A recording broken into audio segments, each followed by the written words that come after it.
Hey guys, welcome back to the channel. It's Ryan. Another episode of Shop Talk / Race Prep / how I go about the weekend. Today we are going to go over the ins and outs of how I load, trailer, transport, set up, live, and do all of my racing activities out of the toy hauler behind me. So we'll go through loading, unloading, setup, inside, model, everything to know about it, how I do it, how it works for me. It's a little bit of a different solution that you don't see too often, but I've been doing it for 3 years and I wouldn't have it any other way when I'm at the track.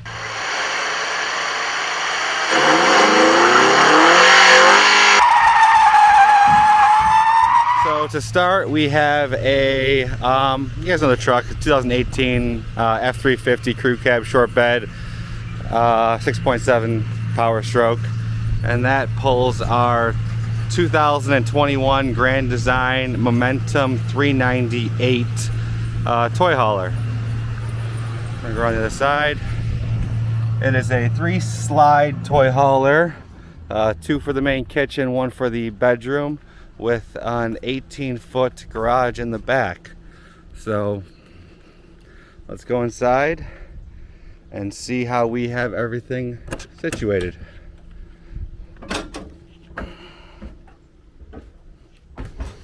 So this is the toy hauler with all the slides in.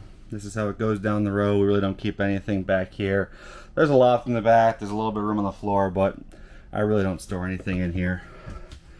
We will go up here. This is the master bedroom, I guess you can call it. And up here, I've just got my racing clothes on the bed right now because I need to hang them up in the back. But down here we put our racing bag, electric scooter, 10x10 canopy. Over there we put a suitcase with all of our clothes in it. Slides in, just a little bit of extra storage up here. Doesn't all fit in the back. Alright, now let's go venture on into the back and see how all of that is loaded up. You can see, open the door here, we've got ourselves a race car. Going into here, this toy hauler like this, the first thing before we get in here is that I installed my own 6,000 pound D anchors, and then I use my max straps, and they go, not sure how much you can see in there, but they go directly J-hooked into the chassis of the car. So I don't do straps on wheels or through tires or stuff like that. I go right to the chassis. So standing up in here real quick, you can see, turn some lights on, but it's a relatively tight fit. We got the 3-season doors in the patio back there. Car fits with about 8 inches of room in the front. And then over there in the back, we've got our toolbox, our stacks of tires, our tote for spare parts, sweat towel, which is highly important, and then I've got just a small little washing machine over there for some clothes. In this 18-foot garage, we've got 2 Happy Jacks up in the ceiling here. So this is actually 4 queen beds. They all come down. I actually use this top one up here. It stores my race ramps. It's very important if you do have a toy hauler, if you have anything with these Happy Jacks. They've only got 1 torsion bar. You can see it up there. At the very top, it connects the motors all the way across together. There's only 1 motor and then a bar that drives the gears on the other side. Those bars have been known to fall while traveling, and if they fall, the motor brake is going to let loose on one side and one side is going to come crashing down. So what I've done is go over to your side rails and just get I think these are 5/16 cotter pins, and you just drill them in. There's one over there as well. You drill them in where you need the Happy Jacks to sit while you have, you can put a couple holes in here down depending on the height that you need if you're storing stuff above. This one up here is a little bit taller because I don't store anything here. So we just make sure that it's safe and isn't going to fall on anything while we're in motion. So go on over into the back here. Turn on some lights. You can see here's my 1 stack of tires, my rain tires. I did put E-Track on the floor up here just for some tie down anchors. It's how I tie down the toolbox while in motion. I tie the tote around the front to the toolbox. The stack of tires are tied down to it so they don't move that much during travel. And then this right here is my slicks, because I'm bringing a little extra tires this weekend. And those are all loaded up just kind of like that. And I put a towel. They really don't ever move that much. So, and then additionally, we've also got our fuel jugs over there. All right, we got one more thing to show you. As you saw inside and out, that it's a little tight in there. We're pretty much full. So what I do to give myself a little bit more room is that I converted this trailer to a Reese Goose Box, which allows me to just use a ball and use the Ford gooseneck puck system to really free up my bed space. I don't have to carry a fifth wheel hitch, and that allows me to utilize extra space in the bed of the truck. We've got our secondary parts tote up there and our spare generator in the bed of the truck with more than enough clearance in front of them for any and all maneuvering. Now I know you're asking yourself, everything's in there, what's the process? How do you do that? So let's back it up a little bit. We'll go back through and I'll go over how everything was loaded, the process, the sequence of events to get everything loaded up inside the trailer. It's actually not as bad as you think it might be. It takes about 45 minutes by yourself. You know, get a system down, it works. So let's switch over to that and get loaded up. All right, guys, the first things we got to do is get the large toolbox and the spare generator loaded up into the truck, into the back of the truck. Then we will put the ball, gooseneck ball, in the truck, which we will then hitch up the trailer. We will then park the trailer in front of the door here, get the back garage all opened up, get the ramps out, and start loading everything up, and I'll show you how it all goes in there.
Alright, so as you can see now, we positioned the trailer in front of the door so we can start loading up at there.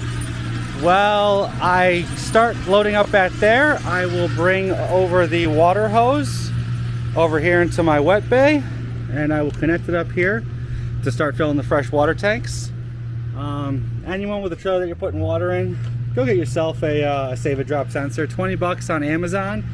Because I'm just going by myself this weekend, so I know that I can make it through a 3-day weekend with like 40 gallons of water.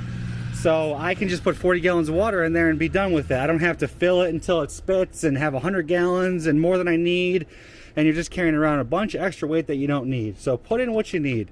So I'm gonna put in 40 gallons right now.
Alright guys, so we are here at Pittsburgh International Race Complex.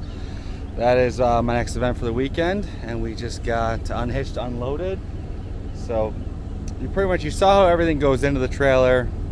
I didn't record anything coming out of the trailer because it's the exact same thing, just working backwards. So it's not worth it. So we'll just go through now that I'm here. I got my paddock spot, I'm unhitched, we're all set up, ready to go for the weekend. And this is how, when you bring the cars to the track in a toy hauler, everything gets unloaded, and this is how you get to relax for the weekend. So to start a little bit here, we've just got the trailer unhitched from the truck. It's all leveled, all the slides are out, the generator's running. Parking is a little tight this weekend up front. They're gonna park some more cars. So I just squeeze the truck next to the race car, side by side. So as far as the car and everything, pretty simple. Put your fuel jugs outside. We got our pop-up canopy, Mazda Motorsports, tethered to the back of the trailer to help with wind, as well as then we tether it to the wheels of the car at the end of the day. So I leave the car at the back of the trailer because as we go inside, I'll show you pretty much everything set up in the garage. That's my main entry and exit out of the trailer. So this is how I've always just left the car. So now let's go inside and see how that's all set up. Alright guys, we'll start towards the front. Additionally though too, nice thing about this, we got ourselves a little outside entertainment center. We're going to be watching the F1 race on that on Sunday. Pop the awnings out in the morning, give ourselves a little bit of shade, and that's always enjoyable. So coming on up in here, a lot more spacious. So we'll start again up in the bedroom. All the slides are out, everything's out, so just dirty laundry, hamper, my suitcase with clothes, and then just pretty simple bedroom. Floor's all clear, and that's just where you go to sleep. In here, and if we saw this earlier, but it's just a standard full bathroom, full shower, RV toilet, little pedestal sink. So nothing fancy, but it gets the job done. And we will be using that shortly after our 90-degree day. Come down here, shut the door. Have ourselves a nice 4-person sofa with some big windows for some natural light throughout the day. Keep you awake. Just a little sink over there, stove, refrigerator, TV. This is what I mostly use for just a workbench. I'm going to put in fluid logic system in my helmet later on tonight for a water bottle for the weekend. So, you know, all in all, this is pretty much the main living area when I'm at the track. You know, I go out, I do my session, I come in here, I grab the computer, I download some video, review some data, just relax in the AC, make sure I'm hydrating, staying cool off between sessions. You know, just a little downtime. When I'm at the track, I don't like to do a whole lot. I go out, I drive the car, I come back in, and I wait for the next session. I'm not a huge person that likes to work on cars or fix cars or tinker with suspension or anything like that. So, you know, it's kind of my own little domicile in here. So this is the main area though that is now focused on all car stuff, all my gear, everything I kind of use back here. As you can see, I bring the one Happy Jack bed down into the 2 sofas. I'll use that, I sit, put my driving suit on, put my Nomex on, put my shoes on, basically get it geared up, get ready to go out to the car. So this is how everything kind of stays set up when everything is unloaded. I take all the tires and I move them to the back. I've got my rains in case it rains for the weekend. I've got my slicks they'll be putting on Saturday and Sunday, and I've got 2 extra sets of slick in case something happens. I get a flat or a puncture or something happens. The ramps are up there. We actually were able to find ourselves a paddock spot that was lower in the front and higher in the rear, so I did not have to use those ramps to get the car out of the trailer, which is always a huge plus for me because it saves me a bunch of time. If you can manipulate the paddock for that, do it. It's easier. Up here we just got the toolbox with all the jack stands underneath, air compressor. Up here just a little bit of power tools for everything that we're doing. And then just basic tools in the drawers, screwdrivers, pliers, some specialty tools, ball joint separators, bearing separators, your wrenches. This should be sockets, And this is the more specialty drawer: toe plates, rubber mallets, torque sticks, just a little bit of wiring, some fuses, glass repair kit if you get a chip while you're at the track, so you don't have to worry about it cracking later on in the week. This is a nice little Harbor Freight cart, US General or whatever. I think I paid like $200 for this cart. Put some 8-inch pneumatic wheels on it, tied it down to the E-track. Paper towels over here, gloves. I love working on vehicles with gloves. I hate getting my hands dirty just to feel. A little magnetic dish, a little more side pockets. Over here is where I set up stuff that I'm working on. I'll set up the computer if I'm downloading data or anything like that. I keep all of my checklists over here. I run everything off checklists. You guys should be aware of that by now. I do it quite frequently. It's just how I was done. And then I've got the ladders up here that we hang. Those are for the bunks and everything, but they're nice because you can just put some hangers on them for your driving suit, your chill out, Nomex, anything like that. You can hang it all up so it kind of airs out a little bit between sessions. Scooter, we plug it in at the end of the day so it stays charged. Put a little bit more gear down there. I got my gear bag over there for the car. This is a car kit. Comes with everything for my car for miscellaneous things: OBD sensors, tire pressure sensors. This little kit, I don't go anywhere without that. Air tank out there. And yeah, so for all intents and purposes, it's a house at the track. I will say though, I've been doing this setup for about 3 years now. There are definitely some pros and cons to doing it this way. Obviously, one of the big pro is that if your family's already into recreational camping, RVing, anything like that, you've already got one set up. Depending on your car, it's a pretty easy transition to just get a toy hauler. I personally, with kids, love the toy hauler. You put the kids in the garage when you're out RVing, and they kind of get their own little space. The only real con about this setup in particular, as it going to like a dedicated race trailer, obviously this is a much more comfortable than a dedicated race trailer. You got the ACs, you got the TV, you got the shower, everything you need, unless you get, $100,000, $140,000, gooseneck race trailer with living quarters, Intech, ATC, its own toilet. Those trailers are more expensive than a trailer like this. Obviously they're more purposeful built, so they function a lot better, but you lose a little bit of creature comfort, so weigh your pros and cons there. But the only thing that's going to benefit you where this is going to benefit you is that you run out of storage pretty quickly in something like this. Like the walls, the structure itself, it's not really meant to hang anything, so you're pretty much floor piling everything, you're tying everything down, you can't stack it as well, your basements are small, you got to use the long race ramps to get the car in and out, the tie downs are a little bit narrower, you don't have an escape door. So there are some small nuances, in the grand scheme of things. It's maybe that little bit extra 20 minutes, unloading and loading, finessing where you're going to be able to get stuff.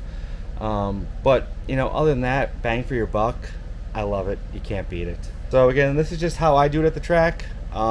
It's been working amazingly for me for the last couple of years. I use coaches all the time. They come, they bunk here. You never leave the track. The family comes with me. They stay at the track. You don't have to worry about the wife and the kids out in the sun and the heat all day or anything like that. They can just come inside, relax. It's like home away from home. I absolutely love it. I'm super blessed to be able to race and have this type of setup. It's just worked out amazingly for me. So a little food for thought. If you're kind of deciding on maybe a little better way for you to set up at the track, obviously you can get smaller setups. You can get travel trailers that have a small garage in them that fit cars. I see those at the track quite a bit. You can definitely downscale this for whatever budget you're on. You can also upscale this if you want to. We'll walk on the paddock later. There's 45-foot $1 million toter homes with $150,000 stacker trailers at the paddock. Obviously, if you're at the racetrack, you can really see that you got your people that you just go to U-Haul and rent the trailer for the weekend, rent the truck for the weekend. Lowest possible cost, most efficient bang for your buck weekend, or people that spend over $1 million on race rigs. So you got everything in between. This is a nice, I would say, medium budget middle ground that gets you the best of every world with some small compromises.